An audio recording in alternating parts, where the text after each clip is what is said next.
Welcome back to my MMA news here today with one of the fastest rising stars in the Ohio MMA scene, Josh Perreira, who defends his flyweight title against Mark Guglielmini at B2 Fighting Series 158 on April 23rd in Lexington, Kentucky. So, Josh, first off, man, thanks for coming on. I know we've definitely talked around the local scene, and I've called a couple of your fights, but excited to see you back in the cage here in a couple of weeks. Absolutely. Thank you for having me, sir. Always a pleasure. Always great talking to you, sir. Yeah, of course. So, yeah, let's just talk a little bit about your career. You got off to a rocky start. You lost your first fight back in 2020, right before the pandemic happened, which was kind of crazy. And then you have just been on a tear since then. 6 straight wins. You've got, I think, a couple of knockouts, 3 submissions. Just talk me through kind of what your career has been like, and through your first couple of years here as an amateur. I moved out here 2018 uh, just to start a new life. I know some of my friends were getting into drugs and alcohol, and a buddy of mine moved out here to open up a parkour gym, and he was like, "Oh, we can get you a boxing match if you're ever interested." Growing up, I was always scrappy, always getting into little tussles and backyard brawls, winning some cash. I actually got a really nice guitar out of it one time. But I really wanted to test myself. I didn't want to be stuck uh, back home, but not really going anywhere because I knew that I wanted to fight, but I didn't know where to start. So I moved out here, tried to get a boxing match, and I thought I was Rocky Balboa running out in the snow, and I got pneumonia, and I was sidelined for a little bit, and then I walked into Immortal, and first thing I said, I want to get a fight. I don't care if I lose. I wanna get into a fight. I want to get a real fight, get a real feeling for it, and I didn't care what weight class it was. And Josh Delgadillo, he put some he got me some great shots. I was holding my own pretty well, but the one thing that I really needed to work on was wrestling, or wrestling, of course. That was probably my most important fight because I needed to gauge where I was and where I needed to go, and working with Lucas Siebert as well, who is about to make his debut for 247. Who at 135, he's been helping me out with wrestling. Mark Coleman's been helping me, and just understanding the groundwork. Then just getting the right fights and slowly going up and up and up in competition, and now we're here. And now we're Yeah. here on the verge of going pro. And yet again, I don't want to push it, of course, but or rush myself because I could get knocked out this next one or submitted this next one or I could lose this next one. But I'm going in this not cocky but confident that I know what I need to do. And but yeah, that's the whole gist of it, I guess. you Working as hard as I can. You're my favorite type of interview, man. You just answered literally every single question I had. But no, we got we got a lot of stuff to pick apart. So, first off, you talked about your first opponent, Josh Delgadillo. Have you followed him? I mean, I know he. So it's interesting that your first opponent, it wasn't just some random guy. He's actually had a pretty good career himself, and now he's had He's a 9 fights stud. and He's a 5-4 stud. overall, and actually just won this past weekend. Do you follow kind of the guys that you fight? Especially, I know you probably follow the guy that you lost to, but do you follow the guys that you faced and see kind of where they go after you face them? Oh, absolutely. I keep in touch with all of my opponents. Even Josh, he comes into the gym and he helps me out with my wrestling. We spar all the time. Um, yeah, I don't have any animosity or hard feelings. Fight's a fight, and we're all trying to get better. In this sport, you're of course you're gonna run into people that you know, and now he's a really close friend, and I only wish him the best. Yeah. And he just won last. He was on the same card as a couple of my buddies as well, and he did a phenomenal job. He went up in weight to 45, and he looked absolutely fantastic there. And I saw some of his highlights, and I'm pretty sure they're going to come out with the YouTube video pretty soon as well. And I can't wait to work with him again. Yeah, and so you talked about the wrestling aspect of everything. So one of the questions I was going to ask you was about Lucas, because I know he's been training with you guys at Immortal for a couple of years now. Division I wrestler, pretty good as well in Ohio and in the state. I think he was like a state qualifier. But then you've also got a guy like Mark Coleman who, that's like the type of experience that you can't replicate. And I've seen so much of him recently. Like, he looks like he is, now I know he's sober and he's been, back on the scene. And I just saw a video of him over in the UK getting in the cage, and it's like, man, he has that still like itch. I think he's like 57 years old, and that like never goes away, right? Of like, when you get in that cage, he's like, you got to be careful with me, because you get that cage itch, I think he called it. And it's like, he has like flashbacks to like his old school UFC tournament days and beating up Don Fry and all those guys. But tell me a little bit about the wrestling, and you've got kind of the old school guys, an Olympian and Mark Coleman, and then kind of the new school guys and Lucas. It's on one side you got the technique and someone relatively my own size that I'm working with, and then on the other side you have someone freaking yell, "Fucking double leg him!" But it's just that energy. It's something that you cannot replicate when he's not there. It's absolutely just overwhelming to have all of that knowledge, and yet again the knowledge coming from Lucas as well.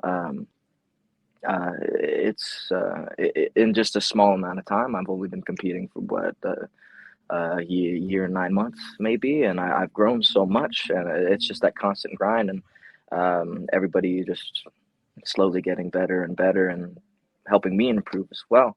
But it's there's some practices where you're just like, man, I can't do it, or I feel burnt out, or I'm exhausted from doing this 3-4 times a day. And here Mark is just like, you want to be the best in the world? Let's freaking go. And I'm like, you know what? You're absolutely freaking right. I need to start somewhere, and I'm only getting better. So, and he's even saying as well, you can't have the best days all the time, or you can't be on your A game all the time. So you have to work through just those bad days. So no matter what, I even have to offer. I work over at a restaurant close by here. And I have to offer up my shifts, like, I'll give you $20 to take my shift so I can get some extra wrestling in, or extra jiu-jitsu in, or extra boxing in, just 6-7 days a week, as much as I can.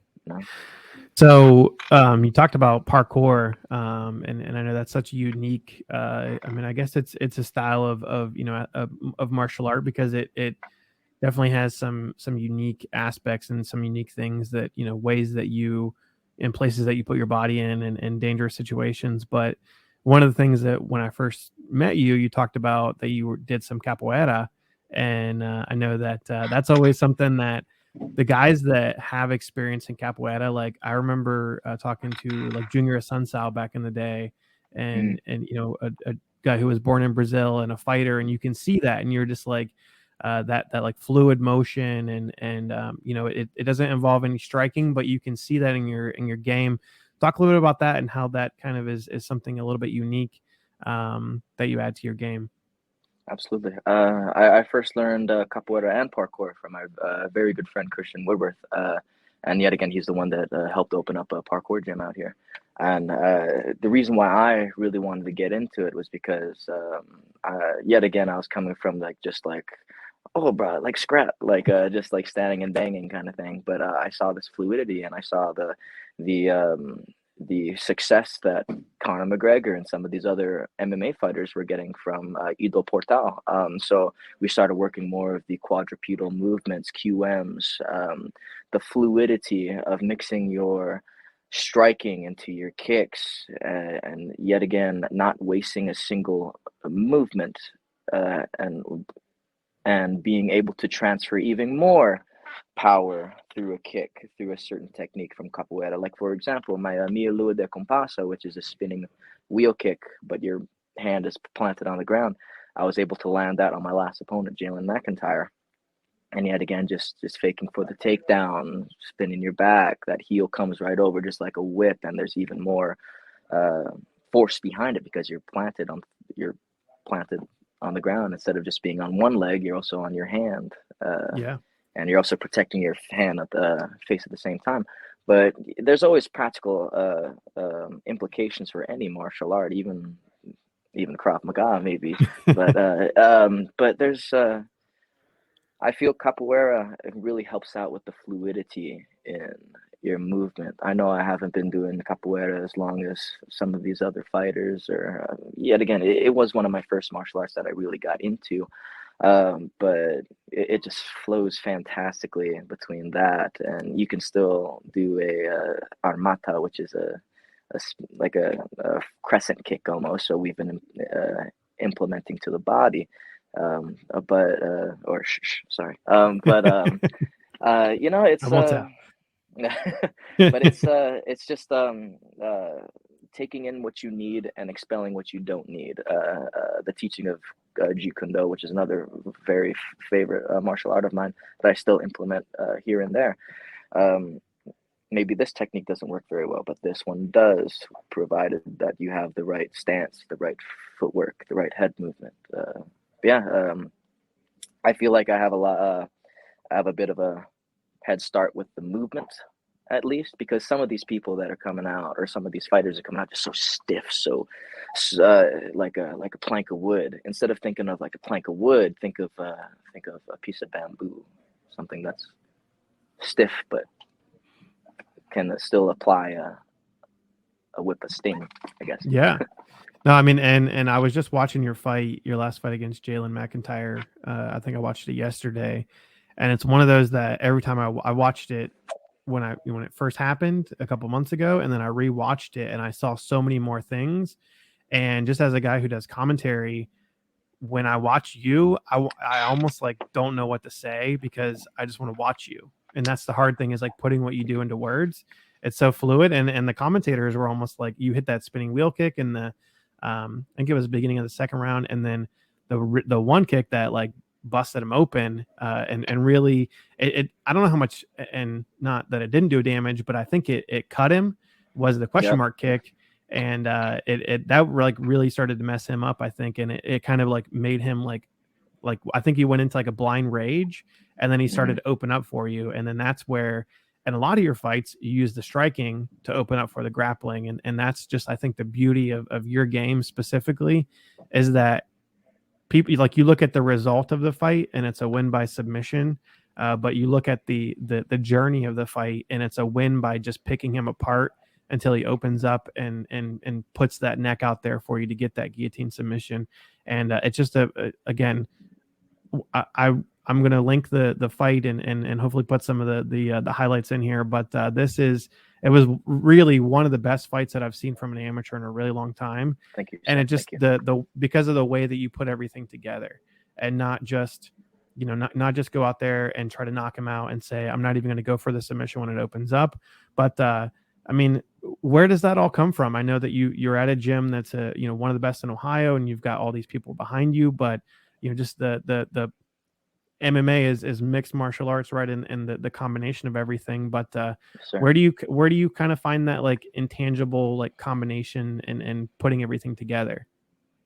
What really helps me out is that we have such a diverse amount of fighters at our gym, and we also me and my really good friends AJ Dobson and Miles Robinson, we drive up to strong style MMA sometimes to get some better looks and different looks, of course. One fighter you'll be a boxer, one fighter you'll be a kickboxer. Next thing you know, you're getting double legged into the cage. But what really helps out is that just adapting to every single fighter and trying to implement a certain game in a small amount of time with every single sparring partner, or just sparring partner that you have. So like, for example, if I know this guy's more of a wrestler, maybe I'll set up more feints. If I know this guy's more of a boxer, maybe I'll stick to the outside, use more footwork to cut the angle.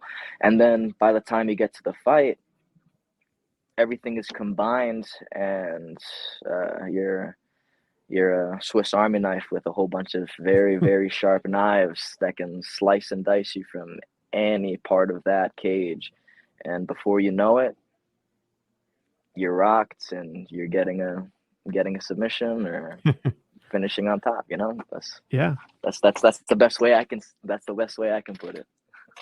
So let's talk a little bit about, kind of where you are in your career. I talked to you in January after, I think it was before your last fight, and you had that fight coming up in a week, and you said, hey, I want to go fight in Kentucky and win this title, and I get kind of a test run to go pro because you get to weigh in the day before, you get to throw head kicks, you get to throw knees, and then I know you said you wanted one or two more amateur fights. This would be that second amateur fight coming up on the 23rd. Is that still the plan? I know you said you don't want to get ahead of yourself, but is that kind of the goal of win this fight? If you look good, if you feel good, then we'll see you in the pro ranks soon. Absolutely. I'm just gonna go out there with our game plan that we've been working on for quite some time. And yet again, we've been working on so many different game plans. This is Mark is the third guy to step up for this camp in particular.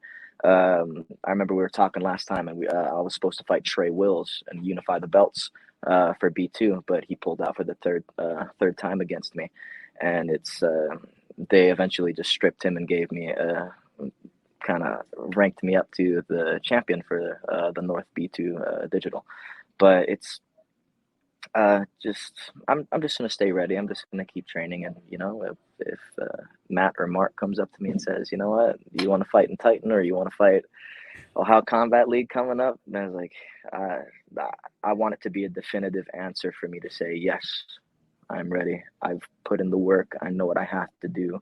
My weight cut is getting easier and easier and easier every single time. Like I got one of the greatest nutritionists on my in my corner as well, Eddie.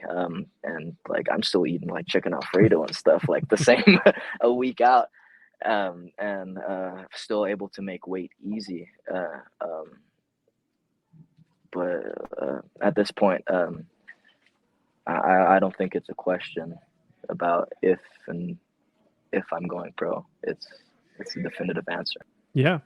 So look at your Tapology profile, and it says a lot of low numbers on the rankings. Number 1 in Ohio, number 1 in Kentucky, number 3 in the Midwest. Do you look at stuff like that as a fighter? And don't say no, because I know every fighter does. But yeah, what does that mean to you? Like as being the number 1 ranked in not just one state but 2 states, and being one of the top and not in the whole Midwest as well. It builds a lot of confidence, seeing where I was this time last year. I was number 15, right at the bottom of flyweight, and I just beat Jared Dressler. Going up back to Kentucky, just like, and it's a good place to see where you match up with all these fighters. Like, okay, he's a little bit shorter than me, but he's got a tough jiu-jitsu background. Okay, maybe I have to work on my jiu-jitsu a little bit more. Or, oh, hey, this guy's more of a boxer. He's a rangy boxer.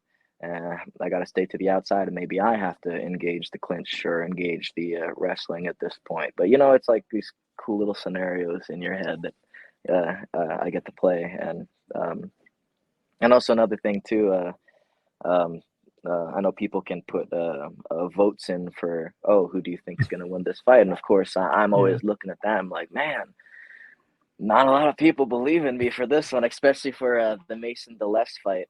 I think only 3% had me winning. And I was like, you know what? I'll prove them wrong. I'm going to go out there. I could get my head taken off, but I'm going to go out there and do my best. And still being on antibiotics and got bit in the face by a freaking brown recluse spider. I still went out there. I was like, I'm just gonna bite that on my off guard, and here we go. But yet again, I do look at that quite often now, especially now, and not just for me. I like to see where my team is. Like we went 4-0 last week Friday on April 1st, and I was like, fuck yeah, good for them. Let's keep this thing going. I like the green that we're seeing in our gym, Yeah.